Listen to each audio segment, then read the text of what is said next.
नमस्कार, AB teaching classes में आप सभी का एक बार फिर से स्वागत है। 2000 प्लस क्वेश्चन सीरीज में आज हमारी क्लास नंबर 20। ठीक है, आई होप आप सब लोग बहुत अच्छे से अपनी पढ़ाई कर रहे हो। चलिए तो आज जो है हम क्लास की शुरुआत करते हैं। ठीक है, आज के लिए हमारा पहला क्वेश्चन है, which amendment of the constitution added the 9th schedule, यानी संविधान के कौन से संशोधन से 9वीं अनुसूची जो है वो जोड़ी गई थी। आपके पास ऑप्शन है फर्स्ट अमेंडमेंट, 7th अमेंडमेंट, नया अमेंडमेंट या नन ऑफ दी अबव।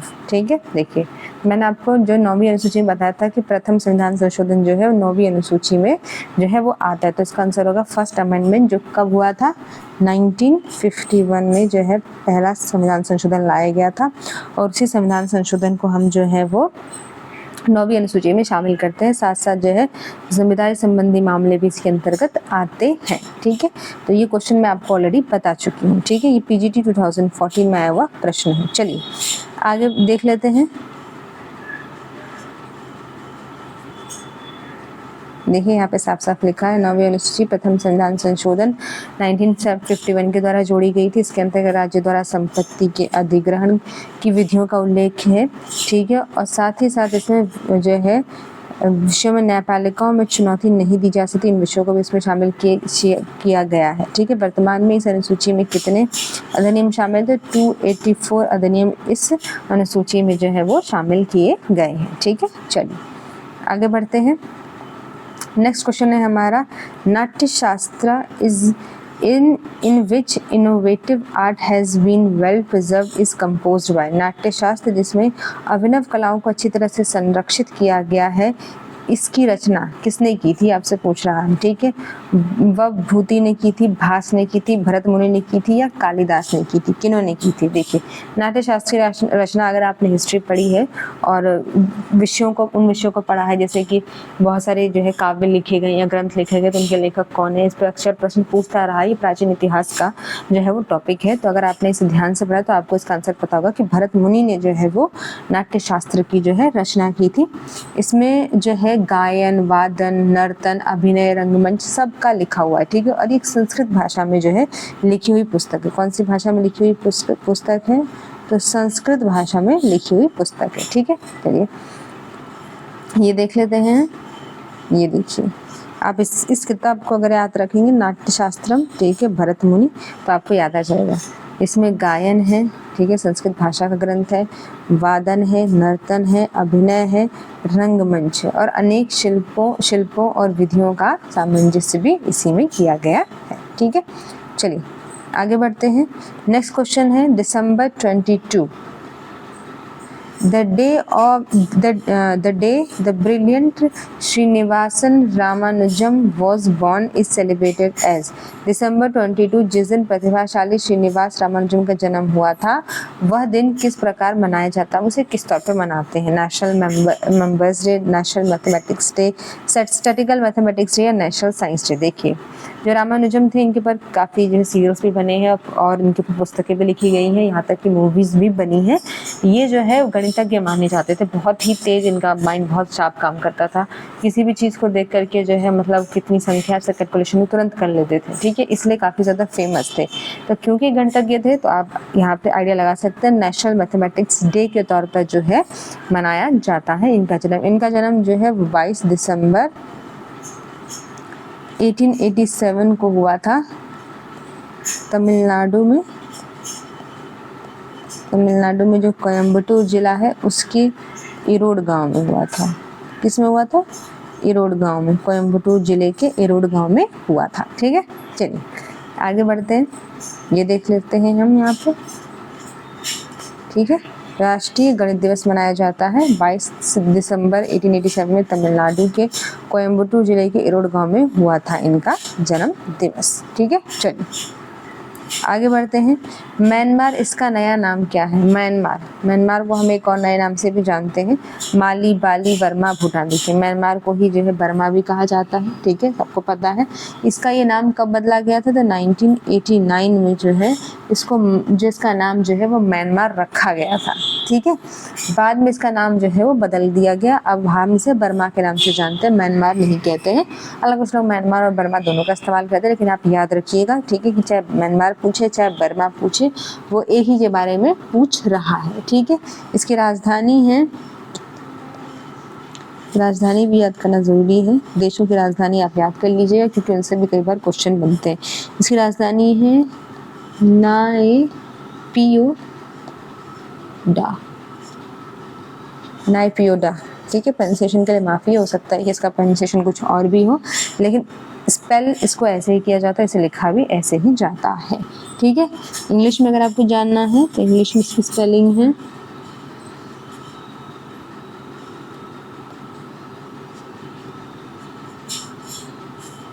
ठीक है। चलिए आगे बढ़ते हैं। नेक्स्ट क्वेश्चन है हमारा, अश्वघोष who lived in the court of king wrote Buddha चरित्र, यानी बुद्ध चरित्र जो अशोक घोष द्वारा लिखा गया जो बुद्ध चरित्र है, ठीक है, वो किसके दरबार में रहते थे आपको बताना है। कनिष्क के दरबार में थे, बाबर के दरबार में थे, विक्रमादित्य के दरबार में थे या अशोका के दरबार में थे। कुछ इस प्रकार दिखते थे। इन पिक्चर से आपको जो है अशोक घोष जो है वो याद आ जाएंगे। यश घोष जो थे वो कनिष्क के दरबार में थे। कनिष्क की पिक्चर जो है आप देखेंगे तो एनसीईआरटी में कुछ इसी प्रकार से वर्णित की गई है। ठीक है, तो अशोक कनिष्क की पिक्चर, ठीक है। तो जो अश्वघोष थे वो किसके दरबार में पाए जाते थे? कनिष्क नरेश के दरबार में पाए जाते थे। ठीक है, याद रखिएगा, ये कनिष्क के राजकवि थे। कनिष्क के जो है वो राजकवि थे। ठीक है, और इनके द्वारा जो है बुद्ध चरित्रम जो है वो लिखा गया है, बुद्ध चरित्रम। और ये संस्कृत में लिखा हुआ एक काव्य है। कौन सी भाषा में लिखा है ये भी याद रखिएगा, बहुत ज़रूरी है। कई बार हो सकता है आपसे पाली वगैरह पूछ दे। ठीक है, तो इन्होंने संस्कृत में लिखी है ये काव्य। ठीक है, चलिए इसे आप याद रखिएगा। ठीक है, इसके अलावा भी इन्होंने बहुत सारे ग्रंथ लिखे हैं जिनको हम यहाँ से देखते हैं। इनकी अन्य कृतियाँ हैं सौंदर्यानंद काव्यम, ठीक है, गंडी श्रोत गाथा, सरिपुत्र प्रकरणम आदि। ठीक है, ये भी इनके जो है काव्य हैं, आप इन्हें भी याद कर लीजिएगा। हो सकता है कि आपसे पूछ ले कि अश्वघोष ने निम्नलिखित में से किस ग्रंथ की रचना नहीं की है। ठीक है, तो इस तरह के अगर आपसे क्वेश्चन पूछ के आपको जो है फंसाने की कोशिश करता है तो जब आप इसे याद रखेंगे तो आपको आसानी होगी, आप जो कन्फ्यूजन आपका कम से कम होगा पेपर में। ठीक है, चलिए आगे बढ़ते हैं। नेक्स्ट क्वेश्चन है, Was the capital city of Chalukya dynasty? Chalukya राजवंश की राजधानी शहर कौन सा था? आपके पास ऑप्शन है श्रीरंगपट्टनम, बादामी, मदुरई, कांचीपुरम। कौन था? ठीक है, कौन निम्नलिखित में से जो है चालुक्य वंश की राजधानी है, आपको ये बात बतानी है। ठीक है, देखिए चालुक्य का शासन जो है 543 से लेकर के 753 ईसा पूर्व तक इनका शासनकाल रहा है। दक्षिण भारत का प्रथम जो है वो मतलब दक्षिण भारत के महत्वपूर्ण राजवंशों में से एक है। ठीक है, उनकी राजधानी जो थी उसका नाम था बादामी। ठीक है, देख लीजिए प्रथम शासक जो इनके थे उनका नाम था जय सिंह। ठीक है, जय सिंह इनके प्रथम शासक थे। अगर पूछे कि वास्तविक संस्थापक कौन थे तो वास्तविक संस्थापक थे पुलकेशन प्रथम। पुलकेशिन प्रथम जो है वो इनके वास्तविक संस्थापक थे। ठीक है, अगर आपसे पूछे कि सबसे प्रतापी संस्थापक कौन थे, सबसे प्रतापी राजा कौन थे, तब आप बताएंगे पुलकेशिन द्वितीय। ठीक है, पुलकेशिन द्वितीय जो है सबसे प्रतापी राजा थे। ठीक है, कैसे प्रतापी राजा थे? इन्होंने हर्षवर्धन को हराया था। हर्षवर्धन का आपने नाम सुना होगा। ठीक है, इन्होंने हर्षवर्धन को हरा करके जो है किसकी उपाधि धारण की थी? तो परमेश्वर की उपाधि धारण की थी। ठीक है, परमेश्वर की उपाधि इन्होंने धारण की थी। और सबसे अंतिम शासक पूछे तो उनका नाम है कीर्तिवर्मन द्वितीय। ठीक है, क्या नाम है? कीर्तिवर्मन सेकंड। ठीक है, तो आई होप आपको क्लियर हो गया हो कि चालुक्य जो वंश थे, ठीक है, उनका शासनकाल था 543 से 753 ईसा पूर्व। उनके प्रथम शासक थे जय सिंह। उसके वास्तविक संस्थापक पूछे तो पुलकेशिन प्रथम। सबसे प्रतापी शासक पूछे तो पुलकेशिन द्वितीय। क्यों प्रतापी कहा जाता है? क्योंकि उन्होंने हर्षवर्धन को हरा करके जो परमेश्वर की उपाधि धारण की थी। और सबसे अंतिम शासक पूछे तो कीर्तिवर्मन द्वितीय जो है इनके अंतिम शासक थे। ठीक है, चलिए आगे बढ़ते हैं। इस मैप में हम देख लेते हैं ताकि आपको पता रहे कि चालुक्य राजवंश का शासन कहाँ से कहाँ था दक्षिण भारत में, किस एरिया में। पहले देखिए, सबसे मुख्यतः कर्नाटक का पूरा रीजन उसमें शामिल है, महाराष्ट्र पूरा शामिल है, थोड़ा सा एरिया छोड़ करके, ठीक है। उसका तेलंगाना और आंध्र प्रदेश और गुजरात और एमपी के कुछ हिस्से जो हैं वो शामिल है जहाँ पर चालुक्यों का शासन रहा है, ठीक है। चलिए आगे बढ़ लेते हैं, ये वही है जो मैंने आपको बताया है, ठीक है। चलिए नेक्स्ट क्वेश्चन देखते हैं। The original inhabitants of India, और भारत के मूल निवासी कौन थे? सिख, मुगल, द्रविड़ या क्रिश्चियन? देखिए ये आंसर बहुत इजी है, ठीक है।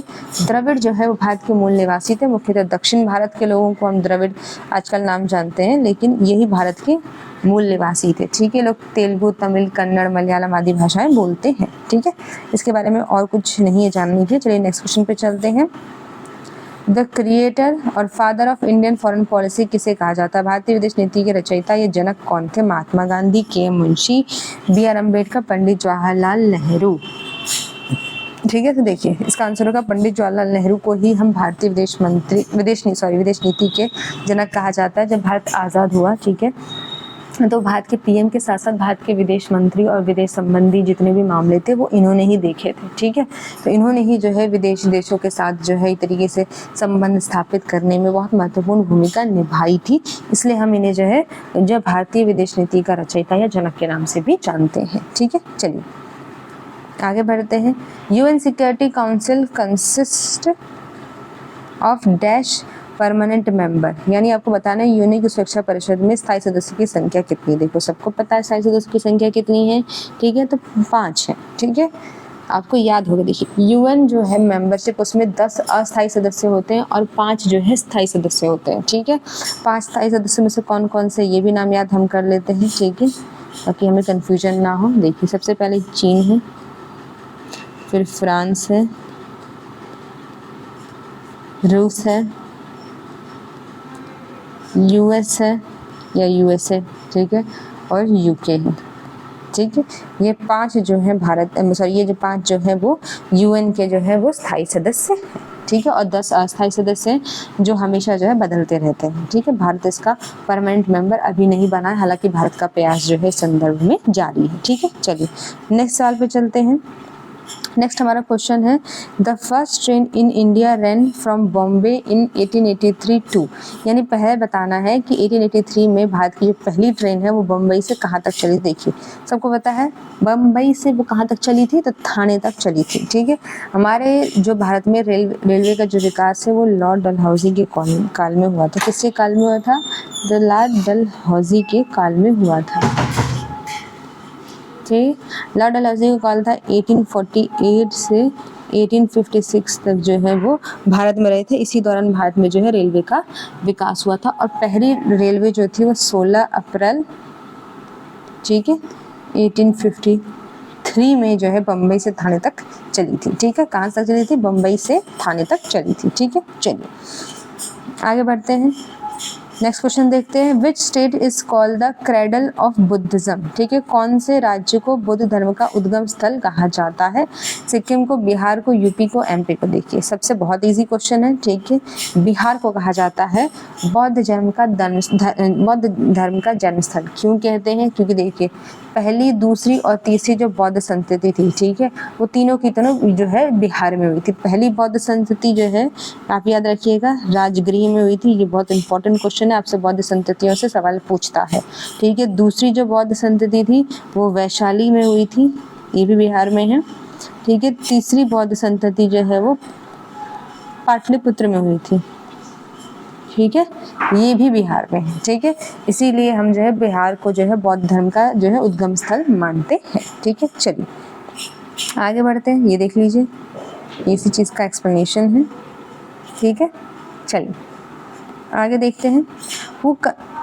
Who is considered to be the leader of India's white revolution, ठीक है। भारत में श्वेत क्रांति के लिए किसे अग्रक माना जाता है? श्वेत क्रांति आप समझ सकते हैं दुग्ध उत्पादन से संबंधित है, ठीक है। हमारे यहाँ बहुत सारी क्रांतियों के संबंधित क्वेश्चन भी आते हैं कि पीली क्रांति किसे संबंधित है, सिल्वर क्रांति किसे संबंधित है, नीली क्रांति किसे संबंधित है, गोल्डन क्रांति किसे संबंधित है, हरित क्रांति किसे संबंधित है, आपको पता होना चाहिए। यहाँ पे श्वेत क्रांति की बात हुई। श्वेत क्रांति यानी मिल्क एंड मिल्क संबंधित उत्पाद के संदर्भ में क्रांति किसने लाई लाई थी भारत में, आपको क्वेश्चन पूछा गया। आपके पास ऑप्शन है धीरूभाई अंबानी, बर्गी कुरियन, ठीक है, स्वामीनाथन, एस केरला, ठीक है।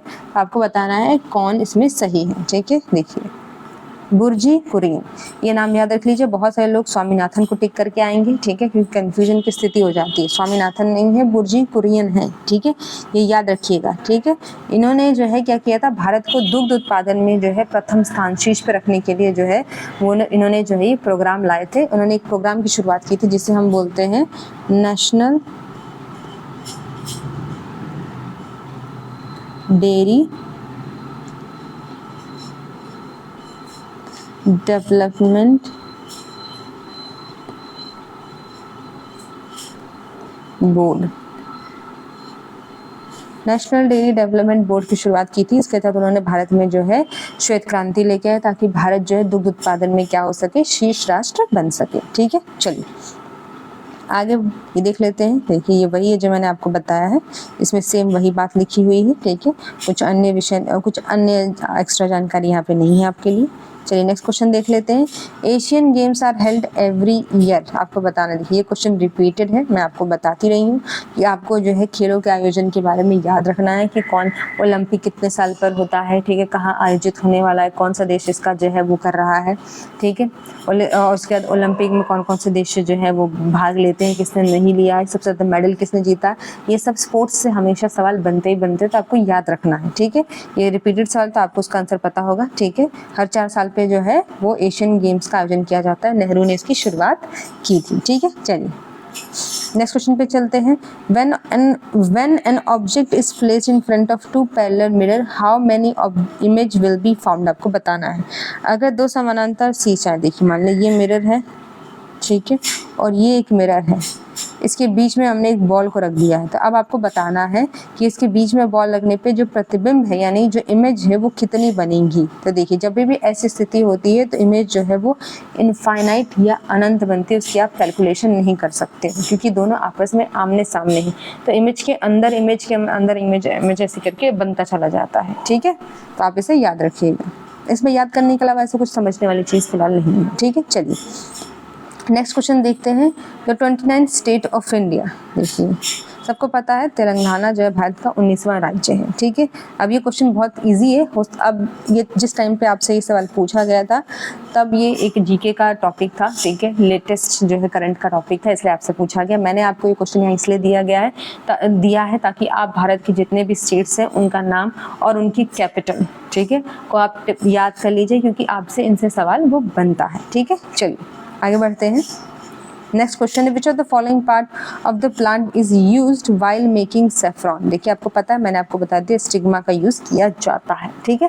मैंने आपको पहले भी कहा था कि पौधे के कौन से हिस्से से क्या चीज़ प्राप्त की जाती है, ठीक है। कौन सा जो है पौधा तने से प्राप्त होता है, कौन सा जड़ से प्राप्त होता है, कौन सा फूल से प्राप्त होता है, कौन सा तने से प्राप्त होता है, ये आपको याद करना है क्योंकि ये ऐसे ही टॉपिक है, यहीं पर बच्चों को कन्फ्यूजन होता है क्योंकि बहुत सारे बच्चों को नहीं पता है, ठीक है। जैसे आप देख लीजिए आलू क्या ज़मीन के अंदर उगता है तो वो जड़ों से प्राप्त होता है, प्याज भी ज़मीन के अंदर उगती है, जड़ों से प्राप्त होती है, ठीक है। तो बहुत सारे बच्चों को इस बारे में नहीं पता होता है, ठीक है। चलिए नेक्स्ट क्वेश्चन पे चलते हैं। नेक्स्ट क्वेश्चन है हमारा महामस्तभिषेका, ठीक है, which is the biggest religious event is related to this और इज़ डन फॉर। आपको बताना है महामस्तभिषेक एक बड़ी धार्मिक घटना है, संबंधित किससे है? बाहुबली, बुद्धा, महावीर, नटराजा। देखिए बाहुबली से संबंधित है। ये पिक्चर है, आपने टीवी में अक्सर न्यूज़ में देखा होगा। इनका महाभिषेक जो है हमेशा 12 वर्ष के अंतराल पर जो है किया जाता है। कहाँ होता है? ठीक है, तो कर्नाटक राज्य में होता है। इनका नाम आपने महाबली के नाम से तो नहीं सुना होगा, लेकिन ठीक है श्री गणबेलागोला शहर में आयोजित किया जाता है। किसमें? कर्नाटक के श्री गणबेलागोला शहर में इसे आयोजित किया है। इनको बोलते हैं गोमतेश्वर महाबली, ठीक है। गोमतेश्वर नाम आपने ज़रूर सुना होगा, उन्हीं से आप इसे याद कर सकते हैं, ठीक है। कर्नाटक में है ये, वहाँ पे इनका जो है वो महाभिषेक जो है किया जाता है, ठीक है। चलिए ये वही है, ठीक है। 18 फीट ऊंची ये मूर्ति है। ठीक है। चलिए नेक्स्ट क्वेश्चन देखते हैं। Which of the following is known as the suicide bag of the cell? किसे कहते हैं कोशिका की आत्महत्या की थैली? ऑप्शन माइटोकॉन्ड्रिया, लाइसोसोम्स, गोल्गी या राइबोसोम, किसे कहा जाता है? ठीक है, तो देखिए जो है लाइसोसोम्स को जो है आत्महत्या की थैली कहते हैं। ये थैली क्या करती है, जितने भी हमारे शरीर में मौजूद जो एंजाइम्स होते हैं जो पाचन में हमारी सहायता करते हैं, ठीक है, जो पाचन में हमारी सहायता करते हैं, एक तो उनमें हेल्प करता है और दूसरा देखिए बहुत सारे हमारे शरीर में ऐसे जो है वो द्रव्य होते हैं, ठीक है, जो नष्ट हो जो कि मतलब बनते हैं और नष्ट हो जाते हैं। तो वो नष्ट कहाँ होते हैं? वो लाइसोसोम्स में ही जो है वो जो है नष्ट होते हैं, ठीक है।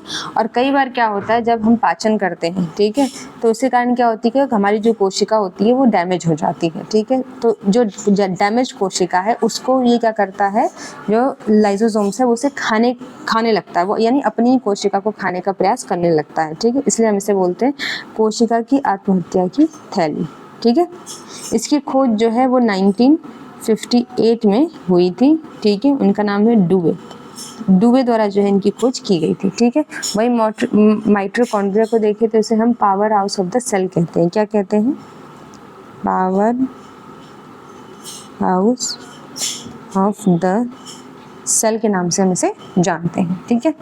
चलिए ये देख सकते हैं, देखिए ये है लाइसोसोम्स, ठीक है, ये सेल के अंतर्गत जो है ये इसकी संरचना है, ठीक है। चलिए देखिए यही है, ये ऐसे एंजाइम्स होते हैं जो जीव द्रव्य में को घुला देने या नष्ट करने में क्षमता रखते हैं और उपचार में व्यवधान के कारण जब कोशिका क्षतिग्रस्त हो जाती है तो लाइसोसोम्स फट जाते हैं, उसमें मौजूद एंजाइम्स अपनी ही कोशिका को पाचित कर देते हैं।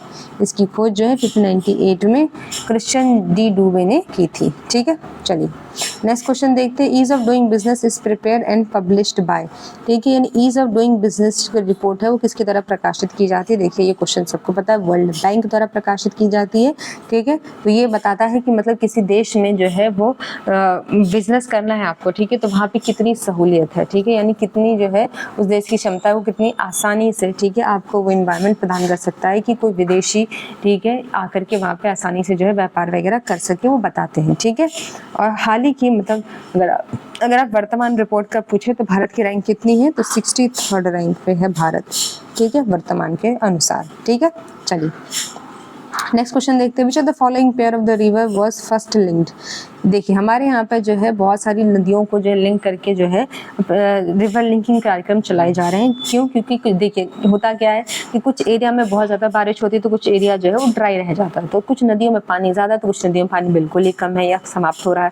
तो वो नदियाँ जहाँ पानी ज़्यादा है जिसकी वजह से वहाँ बाढ़ आ रही है, तो उस अतिरिक्त पानी को आप वहाँ से निकाल के उन नदियों में ट्रांसफ़र कर दें जहाँ पे पानी की कमी है, ठीक है, ताकि वहाँ के लोग सिंचाई कर सके और यहाँ के लोग जो है बाढ़ से बच सके।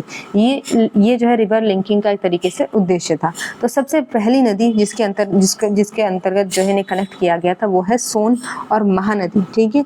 इन्हें जो है क्या किया गया था, इन्हें कनेक्ट कर दिया गया था और इनके तहत मतलब आप ये समझ लीजिए कि इन दोनों को मिला करके जो है इस परियोजना को आरंभ किया गया था। इन्हें किया गया था 16 सितंबर 2015 को, ठीक है। आई एम सॉरी, इसका आंसर सोनी, गोदावरी और कृष्णा नदी को जो है वो मिला करके किया गया था 16 सितंबर 2015 को, ठीक है। चलिए नेक्स्ट देख लेते हैं। नेक्स्ट क्वेश्चन है हमारा, the notorious treacherous Mir Jafar is related to which war? यानी कुख्यात विश्वासघाती मीर जाफर किस युद्ध से संबंधित है आपको बताना है। हल्दी घाटी, प्लासी, पानीपत या बक्सर? कुख्यात का समझ लीजिए, मतलब कुख्यात का मतलब होता है वो व्यक्ति जो अपने गंदे कामों के लिए, ठीक है, यानी अपने कुकर्म के लिए, ठीक है, जाना जाता है, उसे बोलते हैं कुख्यात व्यक्ति, ठीक है। सुख्यात होता है जो अपने अच्छे कामों के लिए जाना चाहता है। विश्वासघाती जो किसी के विश्वास का खून करे, इसको हम बोलते हैं विश्वासघाती, ठीक है। तो मीर जाफर आपको पता ही है, ठीक है, प्लासी के युद्ध के लिए फेमस है। उस टाइम पे आप जैसे जानते ही हैं कि अंग्रेजों और जो हमारे वहाँ के जो शासक थे, ठीक है, उनके बीच में जो है वो युद्ध हुआ था, ठीक है, 1757 में हुआ था, ठीक है। बंगाल के नवाब सिराजुद्दौला और जो है अंग्रेजों के मध्य युद्ध हुआ था भागीरथी नदी पे। उसमें जो है शायद नवाब सिराजुद्दौला जीत जाते, लेकिन मीर जाफर ने क्या किया, मीर जाफर ने जाकर के उनकी एक कमी जो है वो अंग्रेजों को बता दी, जिसकी वजह से जो है अंग्रेज मतलब जो है इस युद्ध में जो विजय हुए और ये पराजित हो गए, ठीक है। और फिर बाद में जब ये सिराजुद्दौला को पद से हटा दिया गया और मीर जाफर को जो है बंगाल का नवाब बना दिया गया। आपने जो है 1757 के जो है विद्रोह या बैटल ऑफ 1757 के बारे में जो इतिहास की किताबों में पढ़ा ही होगा, प्लासी का युद्ध। ठीक है, चलिए आगे बढ़ते हैं। नेक्स्ट क्वेश्चन है हमारा, compare to fresh water the freezing point of sea water is. आपको बताना है कि फ्रेश वाटर और जो समुद्र का जल है, ठीक है, उसका जो हिमांक बिंदु यानी उसके जो बर्फ बनने की जो बिंदु है, यानी किस बिंदु पर जो है हमारा जो फ्रेश वाटर है और किस बिंदु पर जो सागर का जो खारा जल है वो किस बिंदु पर जो है वो बर्फ के रूप में परिवर्तित हो जाते हैं या जम जाते हैं, हमें उस बिंदु के बारे में बताना है। ठीक है, उच्च बिंदु पे, निम्न पे, समान पे, जल के स्रोतों वाले समुद्र पर निर्भर करता है। आपको बताना है कि आंसर सही है। ठीक है, देखिए निम्न बिंदु पर, सिंपल से बताइए तो क्वेश्चन का आंसर बहुत ही ज्यादा सिंपल है। ठीक है, कोई भी चीज जब टेम्परेचर आप कम करोगे, ठीक है, तभी तो वो ऑफ कोर्स फ्रीज करेगी ना। ज़्यादा टेम्परेचर बताओगे तो वो तो वाष्प बन के उड़ जाएगी। अगर आप टेम्परेचर को कम करोगे, ठीक है, तभी क्या होगा, वो जो है बर्फ़ के रूप में जो है वो जमाई देगी। ठीक है, जम जाएगी। तो ताजे जल का हम समझ लेते हैं उनका बर्फ़ बनने की पॉइंट कौन सा है, तो ये 32 डिग्री फ़ारेनहाइट पे जो है वो बर्फ़ के रूप में परिवर्तित हो जाती है। और समुद्री जल का देख लेते, क्योंकि ये खारा है तो इसका थोड़ा सा कम होगा, 28 डिग्री 4 फ़ारेनहाइट पे ये बर्फ में जो है वो परिवर्तित हो जाता है। ठीक है, चलिए नेक्स्ट क्वेश्चन देखते हैं। फाइल एक्सटेंशन AVI, आपने देखा होगा आपके कंप्यूटर में बहुत सारी फाइल सेव होती है तो उसके नीचे लिखा होता है फाइल AVI। अब इसका क्या मतलब है, ठीक है, किससे संबंधित है, डॉक्यूमेंट से, म्यूजिक से, वीडियो से, इमेज से, किससे संबंधित है। ठीक है, तो ये किससे संबंधित है, सबको मालूम है। ठीक है, बहुत ही ईजी सवाल है ये वीडियो से संबंधित है। इसका फुल फॉर्म होता है, देखिए इसका फुल फॉर्म होता है ऑडियो, ठीक है, वीडियो इंटरलेवेड, ठीक है, ऑडियो वीडियो इंटरलेवेड। ठीक है, ये इसका फुल फॉर्म होता है, आप याद रखिएगा। भी किसी फाइल के नीचे लिखा है तो इसका मतलब वो एक वीडियो या ऑडियो फाइल होगी। ठीक है, चलिए नेक्स्ट क्वेश्चन देखते हैं। इन माइक्रोसॉफ्ट पावर पॉइंट, याद रखिएगा माइक्रोसॉफ्ट पावर पॉइंट पे पूछा है, माइक्रोसॉफ्ट वर्ड या एक्सेल पे नहीं पूछा है। Is use to view all slide, क्योंकि जितनी भी स्लाइड्स आपने देखी हैं, जो आप जैसे कि मैं आपको इस स्लाइड पे पढ़ा रही हूँ, ये सब स्लाइड्स जो है किस में बनाई जाती हैं, माइक्रोसॉफ्ट पावर पॉइंट पर बनाई जाती हैं। ठीक है, तो अगर आपको ये सभी स्लाइड्स जो मैं आपको अभी ये स्लाइड्स बताई हूँ, सभी स्लाइड्स आपको एक साथ देखनी है। ठीक है, जितनी भी मतलब मैं आपको क्वेश्चन करा रही हूँ वो सारे क्वेश्चन आपको एक साथ पर स्लाइड एक साथ दिखना है। ठीक है, तो आप क्या दबाएंगे, ठीक है, कैसे देख सकते हैं आप, व्यू स्लाइड शॉट के साथ, व्यू मास्टर के साथ, व्यू स्लाइड के साथ, या व्यू जो है वो स्लाइड शो के साथ, क्या चीज़ प्रेस करके आप इसे देख सकते हैं। ठीक है, तो व्यू स्लाइड शॉटर ये एक बटन होते हैं। ठीक है, एक मतलब एक तरीके से आप ऊपर देखेंगे, जैसे मान लीजिए ये स्क्रीन होता है। ठीक है, तो यहाँ पे आप देखेंगे कुछ लाइनें चाहे बनी होती हैं, यहाँ पे व्यू लिखा होता है, यहाँ पे साइज वगैरह लिखा होता है। ठीक है, अपनी स्क्रीन पे देखेंगे आप, तो उस व्यू पे क्लिक करेंगे। ठीक है, फिर वो खिल के आएगा एक बक्सा, उस पर स्लाइड शॉटर लिखा होगा, उस पर क्लिक करेंगे तो ये सारी स्लाइड जो आपको एक एक करके एक ही पेज पे जितनी भी स्लाइड्स आपकी होंगी 15-20 वो एक साथ आपको दिख जाएंगी। ठीक है, तो ये आप कंप्यूटर में आप एक बार ट्राई करके देख सकते हैं। ठीक है, चलिए आगे बढ़ते हैं। नेक्स्ट क्वेश्चन है, छाऊ किस राज्य की जो है प्रसिद्ध लोक नृत्य है। देखिए क्वेश्चन मैं आपको पहले भी करवा चुकी हूँ। ठीक है, किसका प्रसिद्ध लोक नृत्य है, तो झारखंड का प्रसिद्ध लोक नृत्य। छाऊ के अलावा झारखंड के और भी नृत्य है जिसको बोलते हैं हम नटुआ, ठीक है, सरहुल और कर्मा। ठीक है, ये भी जो है झारखंड के जो है नृत्य हैं। ठीक है, अब MP के अगर नृत्य देखें तो MP के नृत्य है फाग, ठीक है, उसके बाद है सुआ,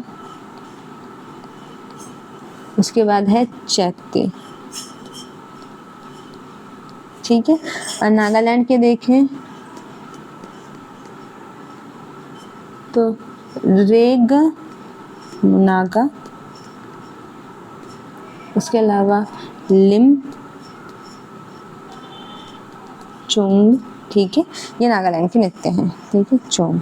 अगर हम अरुणाचल प्रदेश के नृत्य देखें तो अरुणाचल प्रदेश में जो है अरुणाचल प्रदेश का कोई नृत्य जो है अभी नहीं है। ठीक है, चलिए ये नृत्यों को जो है आप याद रखिएगा। ठीक है, चलिए आगे बढ़ते हैं।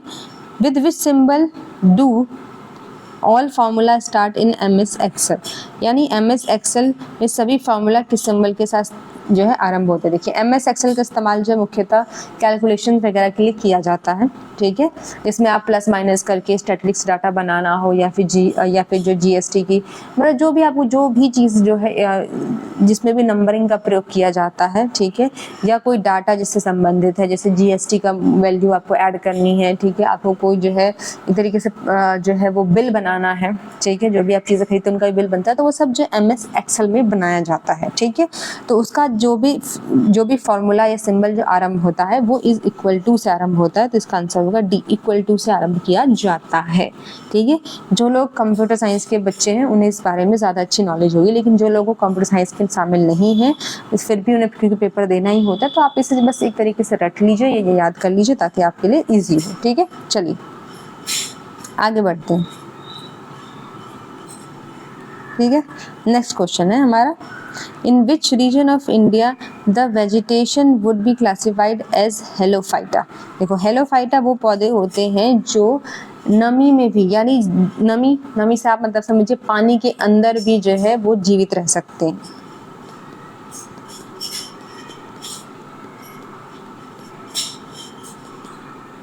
अब मैंने आपने सोचा होगा कि पानी के अंदर तो सभी पौधे जीवित रहते हैं, आप सोचेंगे देखिए पानी जो पौधे की जड़ें होती हैं, अगर उनके आप ज़्यादा पानी दोगे तो क्या होती है, वो सड़ जाती है, फिर पौधा मर जाता है। लेकिन कुछ पौधे ऐसे होते हैं जिनकी जड़ें हमेशा 24 आवर, ठीक है, वो पानी में ही डूबी हुई हैं, लेकिन उन पौधों को नुकसान नहीं करती बल्कि उनको फ़ायदा करती हैं। तो ऐसे पौधों को हम हेलोफाइटा कहते हैं, ठीक है। अब आपको समझ में आ गई बात। तो ऐसे पौधे कहाँ पाए जाते हैं? थार मरुस्थल में पाए जाएंगे? बिल्कुल नहीं, डेजर्ट में तो कोई पौधा ही नहीं मिलता बजाय कैक्टस के, ठीक है।